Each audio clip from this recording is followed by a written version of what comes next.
tenemos muy poca, digamos, muy poca certeza de identificar un espacio intervertebral específico. Solamente en el 30% basado en la palpación podemos identificar con certeza determinado espacio intervertebral. Muchas veces nos equivocamos.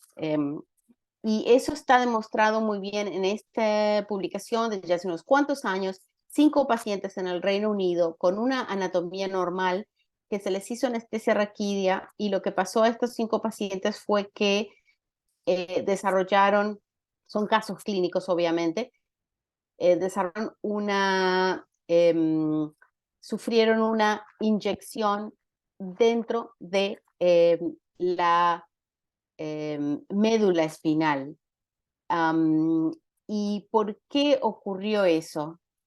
Resulta que cuando se los estudió, si bien vemos aquí los anestesiólogos pensaban que estaban haciendo su anestesia raquídea a nivel de L2, L3, SL4, en estos 5 casos, en realidad la punción fue mucho más alta, hasta T12, L1 en alguno de los casos. Y estos eran anestesiólogos bien formados, anestesiólogos con experiencia en el Reino Unido, con un buen nivel educativo, un buen nivel médico, y sin embargo, lamentablemente, estos casos ocurren de una inyección dentro de la médula espinal. Estos 5 tuvieron déficit neurológicos muy severos, que les llevó a algunos incluso al año y medio, 2 años, todavía no se habían recuperado, tenían déficit permanente, lamentablemente, neurológico. Esto, por supuesto, es una complicación rara, poco común, pero puede ocurrir. Y si les ocurre a ellos, nos puede ocurrir a cualquiera de nosotros. Y hay varios estudios que indican con nuestra habilidad de detectar los espacios intervertebrales con certeza. Comparamos nuestra pasión con el ultrasonido. El ultrasonido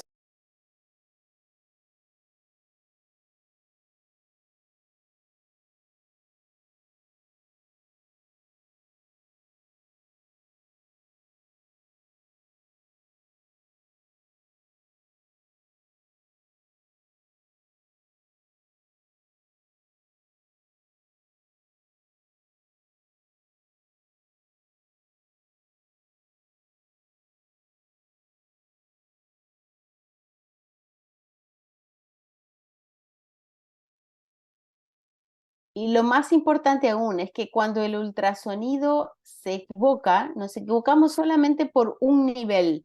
O sea, si pensamos que puede ser un L3, L4, quizás sea un L2, L3, pero generalmente el error del ultrasonido es solamente por un nivel, mientras que el error de la palpación puede ser hasta de 2 y 3 espacios intervertebrales de diferencia, lo cual, por supuesto, puede exponer a nuestros pacientes a este tipo de complicaciones.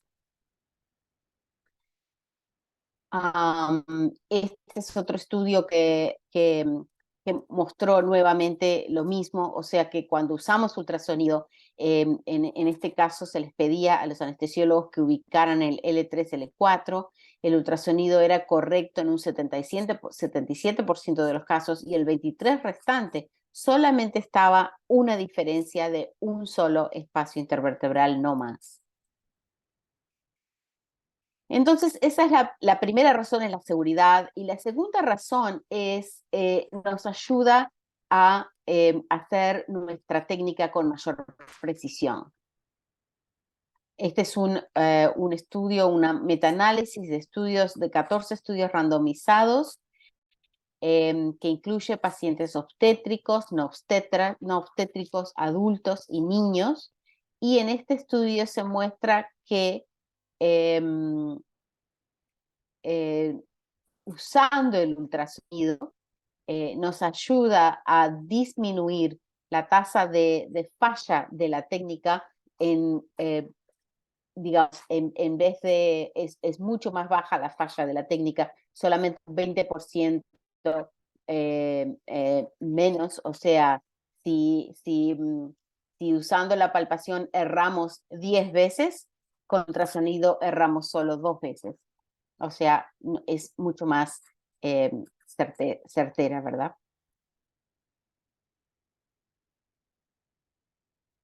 Lo mismo, este estudio, nuevamente, hace unos 2 años ya, no es nuevo. Este es unas publicaciones, 3 del doctor Thomas Grau, que fue realmente un pionero en el tema de usar el ultrasonido para epidurales obstétricas, y él mostró que disminuía el número de punciones aproximadamente a la mitad. Pero creo que lo más importante, donde los pacientes, el tipo de pacientes en los cuales el ultrasonido nos ayuda muchísimo y es mucho más importante, son estos 3 tipos de pacientes: los pacientes obesos mórbidos, los pacientes que tienen patología de columna, por ejemplo, escoliosis, o los pacientes que han tenido operaciones previas de la columna, como ser fusión de la columna lumbar. Muchos de estos casos, hace 15, 20 años, eran prácticamente contraindicaciones para una anestesia raquídea o epidural.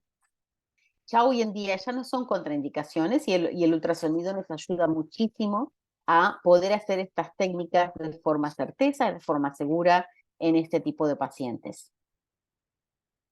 Hay un estudio ya que tiene unos cuantos años, pero que lo encuentro muy interesante. Bueno, yo fui una de las autoras, pero el doctor Ki-Jin Chin fue el autor principal, era nuestro fellow en ese momento.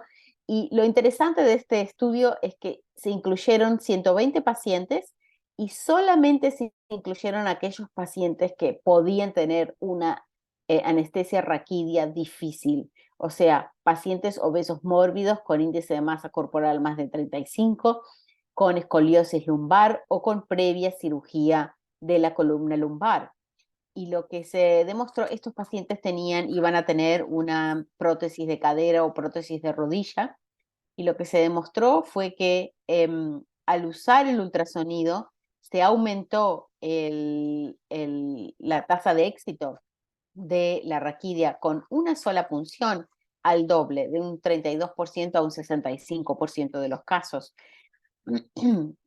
Y creo que eso es importante, porque sabemos que el número de punciones también está relacionado con la posibilidad de complicaciones. Cuanto menos veces pinchamos a nuestros pacientes, más segura va a ser la técnica. Pues bien, eso es por qué hacerlo. Y ahora vamos a pasar a ver cómo lo hacemos, cómo usamos el ultrasonido para ayudarnos a hacer estas técnicas. Recordamos la anatomía de las vértebras lumbares. Aquí en el centro tenemos la apófisis espinosa, hacia los costados las articulaciones facetarias, y luego más lateral los procesos transversos, y por supuesto más anteriormente el cuerpo de la vértebra. Entonces, usamos 2 planos de escaneo que son muy complementarios: un plano longitudinal y un plano transversal. En el plano longitudinal podemos escanear a distintos niveles. En el centro vemos la apófisis espinosa, hacia los costados vemos en la parte más lateral la lámina de la vértebra, luego vienen las apófisis facetarias y luego la apófisis transversa. El plano más útil es el plano de las láminas, porque si bien pueden apreciar aquí, a nivel de las láminas, el espacio de tejido blando es el más amplio. Entonces tratamos de escanear en un plano longitudinal a nivel de las láminas. De esta manera, ¿verdad? Entonces, cuando estamos escaneando a nivel de las láminas, es esto lo que vemos. Vemos en la parte más caudal el sacro, el hueso sacro. En la parte, digamos, más profunda, el hueso sacro no se ve nada, porque el ultrasonido rebota en la superficie del hueso. Y si vamos mirando hacia la parte más cefálica, de repente vemos estas estructuras un poco más profundas del hueso sacro, que nos indican que este es el primer espacio, o mejor dicho, el último espacio lumbar intervertebral, entre la L5 y la S1. Entonces, estas son las estructuras que vemos: el sacro, la lámina de L5, la lámina de L4, y entre medio de las láminas vemos dos estructuras lineales paralelas, la más superficial, o sea, la más superior en este caso en la figura, es la dura posterior, y la más profunda es la dura anterior y el cuerpo vertebral. Entre medio está el espacio del líquido cefalorraquídeo, ¿verdad? El espacio intratecal. Entonces, esta imagen es el patrón más útil que obtenemos de manera longitudinal. Vamos poniendo estos espacios en el medio de la pantalla y vamos marcando en la piel del paciente dónde encontramos estos espacios, cuál es la altura.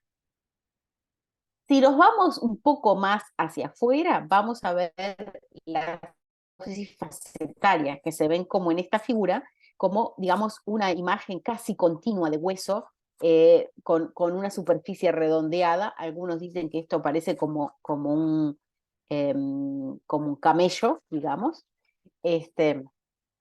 como lomo de camello, y estas típicamente son las articulaciones facetarias. O sea que si vemos esto, quiere decir que estamos muy laterales, nos tenemos que mover un poquito más hacia el centro.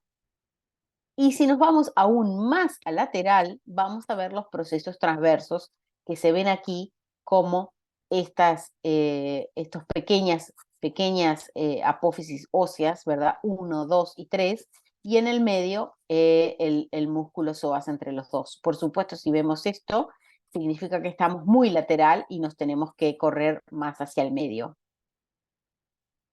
Entonces, en definitiva, en este plano longitudinal nos permite identificar con gran certeza los espacios intervertebrales, con mucha más precisión que la palpación, lo cual tiene implicaciones para la seguridad del paciente, y también nos permite predecir cuál de los espacios que vemos sería el mejor para funcionar, según cuál es el espacio que se ve más amplio, más grande.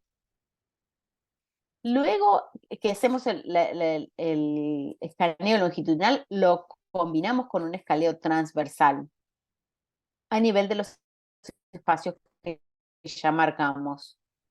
Y la imagen transversal, si caemos a nivel del proceso espinal, del proceso espinoso, vamos a ver este tipo de imagen con una sombra del hueso en la parte media, en la línea media, y no vemos otro tipo de estructuras más profundas a nivel de la línea media, porque tenemos la imagen, digamos, la sombra ósea, ¿verdad?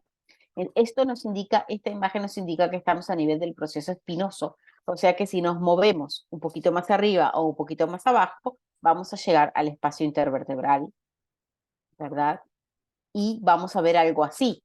Ahora vemos la línea media y en esta parte más profunda vamos a ver el cuerpo vertebral, que es la estructura de la línea media más profunda de todas.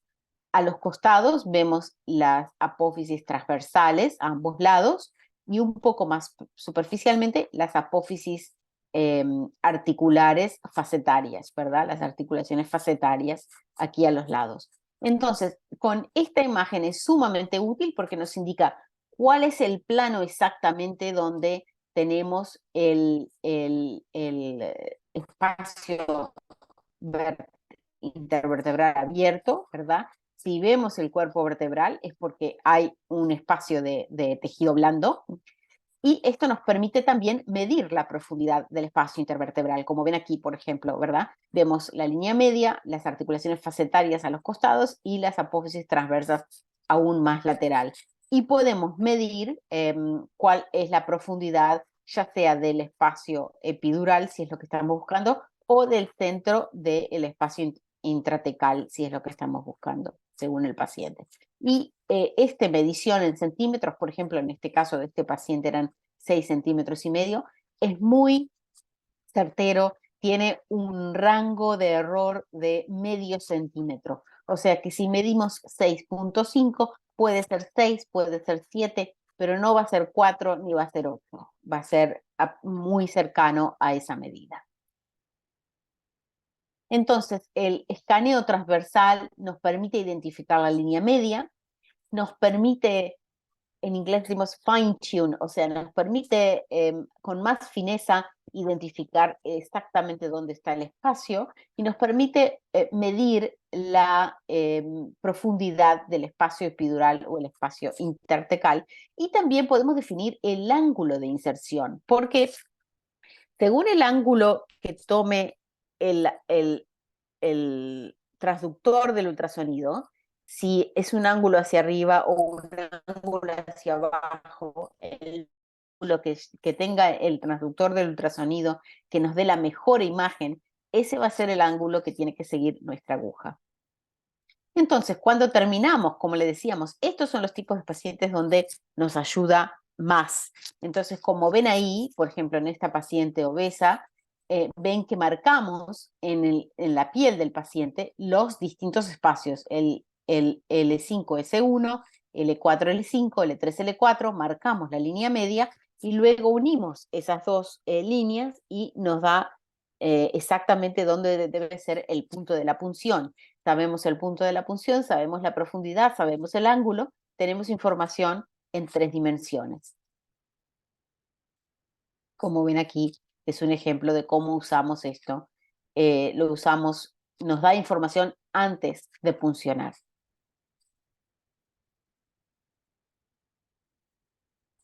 Este era un caso, por ejemplo, de una paciente, un paciente también bastante obeso, en el cual le pedimos a nuestro fellow, o sea, un anestesiólogo ya formado, que estaba haciendo un año extra de anestesia regional. Y le pedimos que identificara, basado en la palpación, dónde él pensaba que estaba el espacio L3, L4. Y está marcado aquí con las flechas, donde el fellow indicó que estaría el espacio L3, L4 basado en la palpación. Cuando hicimos el ultrasonido, vimos que en realidad el espacio L3, L4 era mucho más bajo, mucho más inferior de lo que pensábamos que era basado en la palpación. Y eso pensamos que no nos puede ocurrir, pero nos ocurre a todos.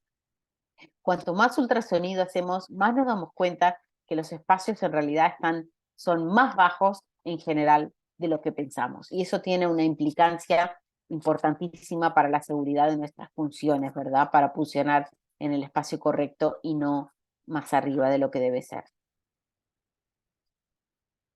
Entonces, ¿qué pasa? Por ejemplo, pacientes que han tenido, por ejemplo, previa fusión. Aquí vemos en este paciente donde había tenido una fusión de 2 espacios intervertebrales con tornillos en 3 pedículos. Y aquí vemos cómo se ve con el ultrasonido cuando uno va a nivel de los pedículos donde está la parte de metal, ¿verdad? Se pueden ver en el ultrasonido de esta manera. Se ven me disculpan si a veces me faltan las palabras en español, no es que lo hago a propósito, pero hace tantos años que vivo en Toronto que algunas palabras se me escapan, pero se ven aquí los rods y los tornillos, ¿verdad? Entonces uno puede ver exactamente dónde está el metal para evitarlo con nuestras punciones. Lo bueno de estos pacientes que han tenido una fusión es que generalmente se les hace también una laminectomía. Entonces, en la parte media generalmente está bastante abierto el espacio, ¿no? El metal no se encuentra en la parte media, ¿verdad? Sino que en partes laterales de la vértebra. Este fue otro caso de un paciente que había tenido una laminectomía de prácticamente toda la columna lumbar, por lo tanto no se podía palpar nada porque no tenía ninguna apófisis espinosa, se le habían sacado previamente todas las apófisis espinosas y las láminas. Entonces, ¿cómo se ve en este caso el ultrasonido? Estas son las láminas normales, como veíamos antes, el sacro, los espacios intervertebrales y las láminas, ¿verdad? El sacro, L5, L4, las láminas del L5, L4 y la dura posterior y anterior.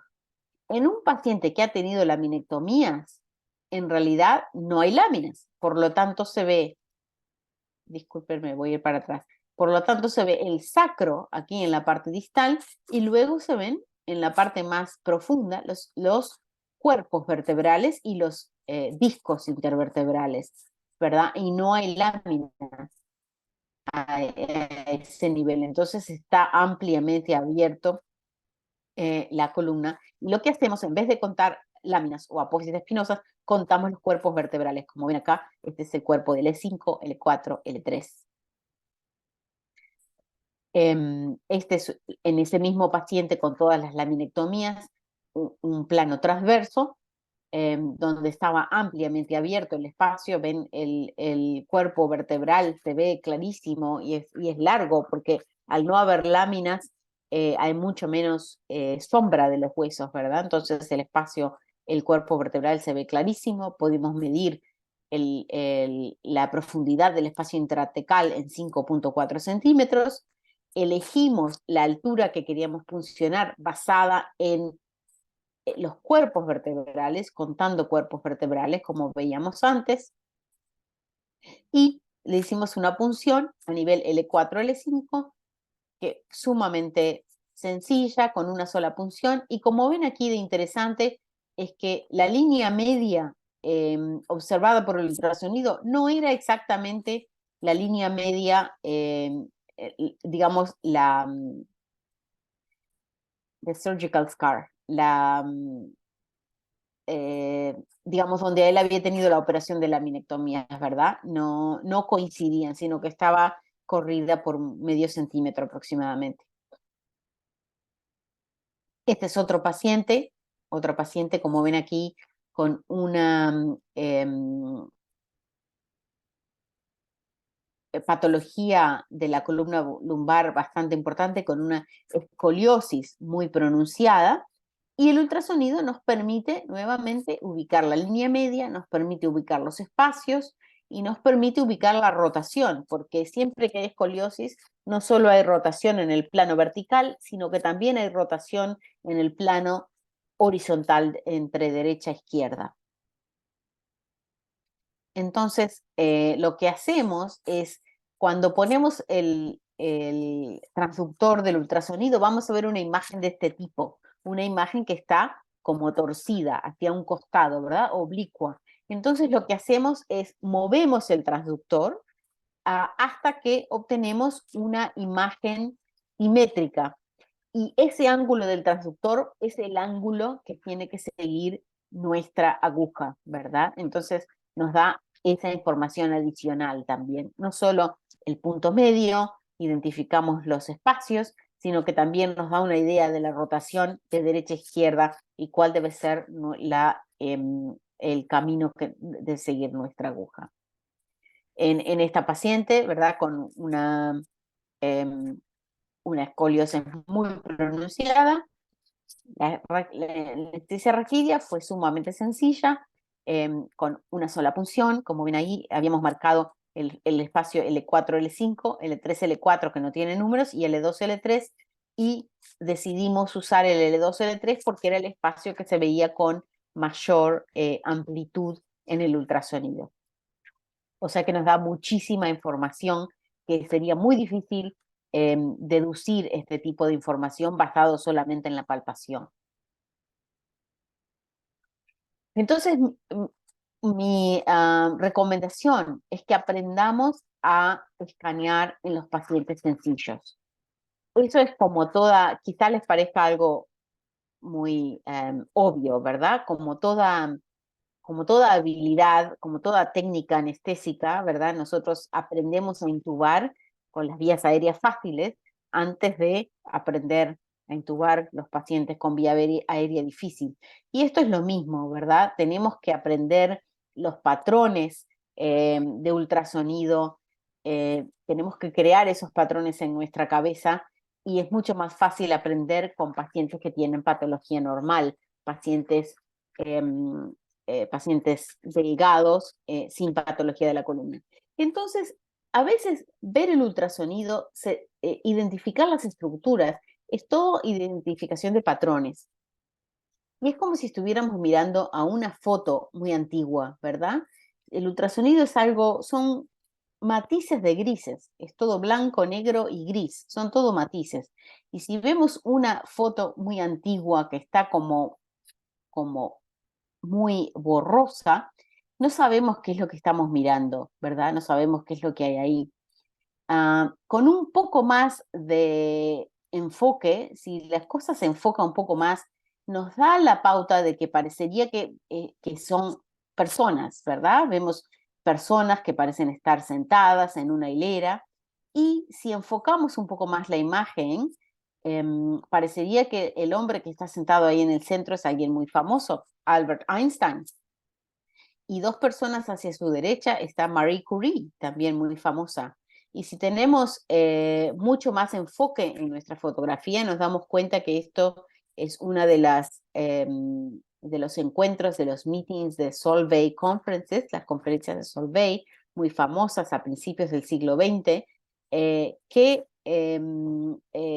donde se discutió todo el tema de la teoría de la física cuántica, que era algo que realmente estaba realmente comenzando en ese momento.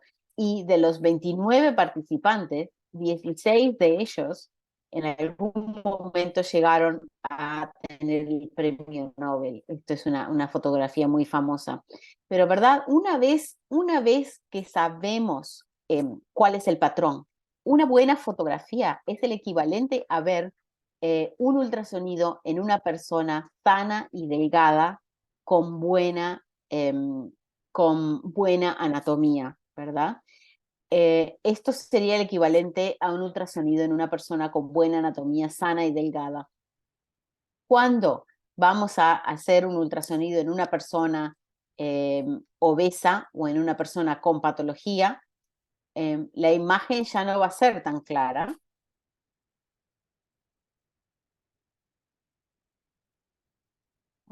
Disculpen, que no se mueve.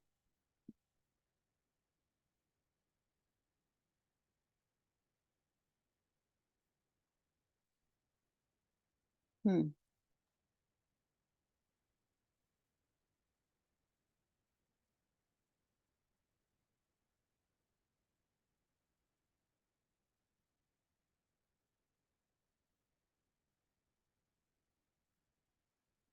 Un segundo.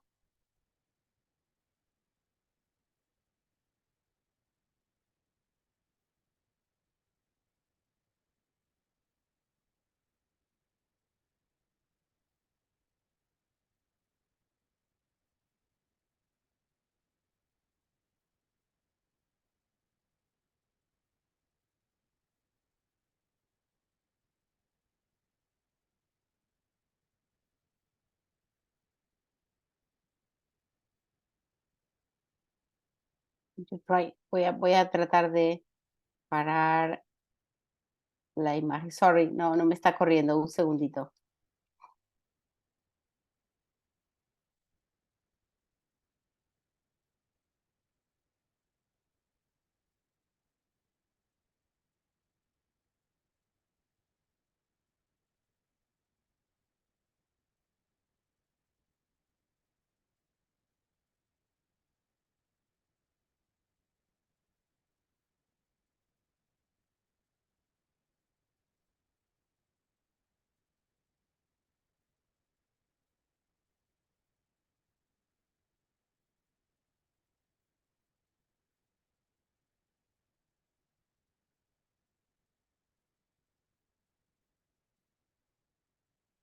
Mm.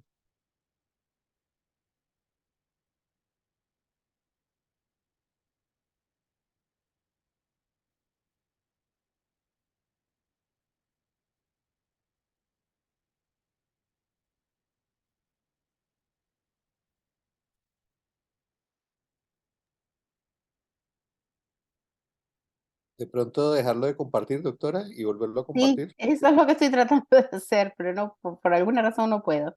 Bueno, de todas maneras, seguimos hablando, no importa.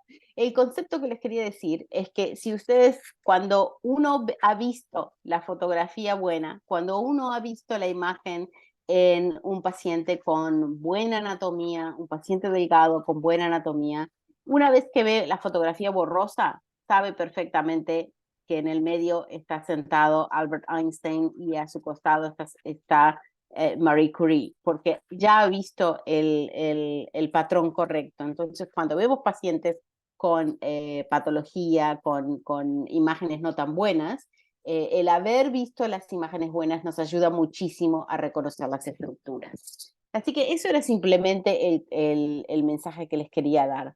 En resumen, usamos el ultrasonido antes de hacer nuestra punción raquídea o epidural. Usamos dos planos, el plano longitudinal, el plano transversal. Nos dan información complementaria, información básicamente en 3 dimensiones, y nos ayuda muchísimo a mejorar la certeza y la seguridad de nuestras técnicas. Así que este era el final de la presentación de todas maneras. Así que lo vamos a dejar por aquí y tengo tiempo para preguntas, comentarios. Adelante. Bueno, doctora, muchas gracias por esta puesta al día sobre el ultrasonido en columna. Hay varias preguntas, varios van a participar. ¿Cómo Una no? pregunta, tú tienes varias investigaciones sobre este tema. ¿Has estudiado todos los grupos de pacientes, o sea, embarazadas, pacientes mayores de edad, por decir algo, de estos pacientes mayores de 65 años, en niños? ¿Has estudiado esas 3 grandes poblaciones? Nuestra práctica es en adultos y la gran mayoría de lo que hacemos nosotros es en adultos mayores porque tenemos un equipo grande que hace artroplastias de cadera, artroplastias de rodilla. La gran mayoría de nuestros pacientes son mayores de 65 años y tenemos, como veían en las imágenes, muchos pacientes obesos, pacientes con escoliosis y con cirugía previa. Eh, nosotros, yo personalmente no he estudiado pacientes embarazadas, pero hay bastante literatura Sí. en el ultrasonido en pacientes embarazadas. Y niños no es lo que yo hago, así que no hay tanta literatura, pero algo hay también en niños. Sí. Eh, Básicamente la técnica de hoy es planimetría, ¿no? Orientar la angulación de la aguja, ver el mejor espacio. Eh, O sea, difícil verlo en tiempo real, ¿no? Que uno lo estuviera poniendo como un acceso mm, vascular por la delgado de la aguja es difícil verlo en y por la tiempo angulación. real. Sí, o ¿Sí? sea, lo hemos hecho, se puede hacer, pero toda la gente que hace esto muy frecuentemente, todos coincidimos que el tiempo real le suma complejidad y no le aporta demasiado. Lo más útil es hacer el escaneo previo a la punción y obtener, como decíamos, información en 3 planos. ¿Dónde está el espacio? ¿Cuál es el mejor espacio? Porque basado en la imagen nos damos cuenta de cuál espacio está más abierto que los otros, cuál es la profundidad, cuál es el ángulo, tanto en sentido vertical como en sentido horizontal. Entonces, con ese tipo, como dice usted, planimetría, ¿verdad? Información en 3 planos nos ayuda muchísimo a hacer nuestra técnica. Usted de entrada en columnas difíciles de el primer intento con ecografía en su grupo, de Sí, entrada, no sí, le de da entrada. de entrada. De entrada, cuanto más difícil parece el paciente, más de entrada hacemos el De entrada. ultrasonido. Pacientes con escoliosis, pacientes obesos, y tenemos aquí en Norteamérica pacientes muy obesos. Los más grandes que hemos hecho, índice de masa corporal 78 ha sido del más grandecito. Y esos pacientes generalmente índice de masa corporal de más de 45, 50 ya se ponen bien difíciles para hacer las funciones. Entonces, en esos pacientes le hacemos ultrasonido de entrada y si han tenido cirugía previa, definitivamente. Listo, doctora. Vamos a dar paso a las preguntas del público. Aquí está el doctor Juan Guillermo Londoño. Voy a abrir el micrófono. Juan Guillermo es residente de segundo año de la Universidad del Valle, de nosotros, del programa. Juan, ¿puedes hablar? Buenas noches, doctora. Muchas gracias por la conferencia, muy buena, muy clara. Quisiera saber si en su grupo hay alguna experiencia con ecografía de otros segmentos de la columna, torácico, cervical, para inserción de catéteres peridurales.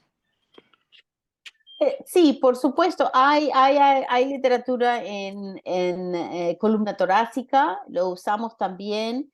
En mi práctica corriente no hacemos tantas epidurales torácicas, pero por supuesto también ayuda. De todas maneras, los espacios para la epidural torácica son muy pequeñitos y generalmente el tipo de abordaje es un abordaje paramediano, no mediano, ¿no? Pero también es útil, ¿verdad? Y se usa mucho, por ejemplo, para hacer los ESP, los ESP blocks, también usamos siempre ultrasonido para ese tipo de cosas, que es algo para espinal, ¿no? Aprovechando el tema del ESP, hay dos abordajes ultrasonográficos, ¿no? El que tú decías similar a coger el eje longitudinal o el eje transversal.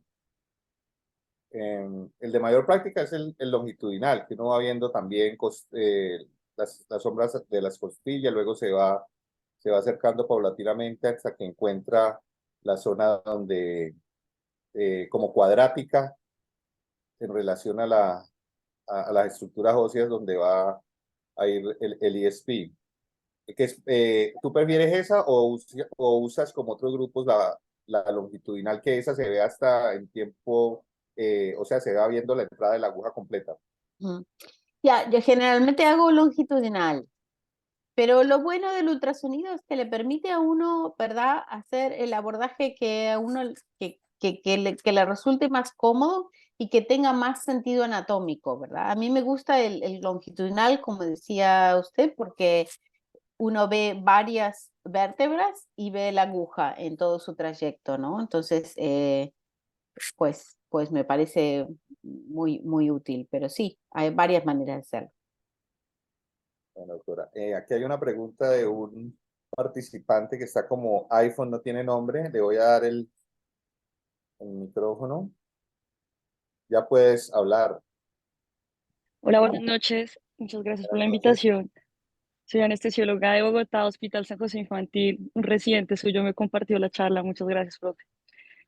Con mucho gusto. Eh, bueno, doctora Perlas, tengo la siguiente pregunta. ¿Usted puede marcar o tiene su grupo de investigación vía paramediana con ultrasonografía?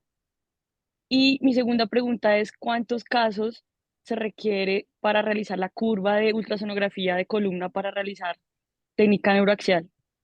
Mm. Fin. Ya, es muy interesante las preguntas. Para mediana, sí, por supuesto, se puede marcar totalmente la paramediana. O sea, uno ve como veía en esas imágenes, se ven todas las estructuras, se ven los procesos espinosos, se ven las láminas, se ven las facetarias. Entonces uno puede marcar perfectamente no solo la línea media, sino la parte paramediana, donde sería la punción que uno haría, ¿verdad? En cuanto a número de estudios, les soy sincera, no conozco ningún estudio que lo haya evaluado de manera sistemática para ver cuántos se necesitan. En mi experiencia, yo le diría que quizá unos 20, aproximadamente unos 20 escaneos como para aprender bien la técnica, pero como le decía, le recomiendo aprender en pacientes con buenas imágenes, como en la foto esta donde se ve todo, o sea, pacientes delgados, pacientes con buena anatomía, ahí es donde uno aprende el patrón. Luego, cuando le toca a uno un paciente difícil, uno no va a ver todo, quizá vea el 50% de la información, pero con ese 50% uno puede llenar los espacios que faltan, ¿verdad? Entonces, le recomiendo eh, aprender con los pacientes fáciles y va a ver que una vez el patrón nuevamente repetido y luego ya uno crea ese patrón en la cabeza, ¿verdad? Como otras cosas anatómicas del ultrasonido. Muy bien. Hay dos preguntas en el chat o dos comentarios. La primera es una pregunta. ¿Cuáles recomendaciones particulares para usar en población pediátrica? Bueno, creo que ya la habías comentado. Sí, la verdad que no quisiera comentar porque yo no tengo experiencia con la Exacto, población pediátrica, hago solo en adultos y no quiero comentar algo que no hago. exactamente. Aquí hay un mensaje de admiración hacia usted, doctora. Dice que es residente y gran admiradora de sus trabajos y que hace poco leyó un artículo de medición de volumen gástrico. Muchas gracias.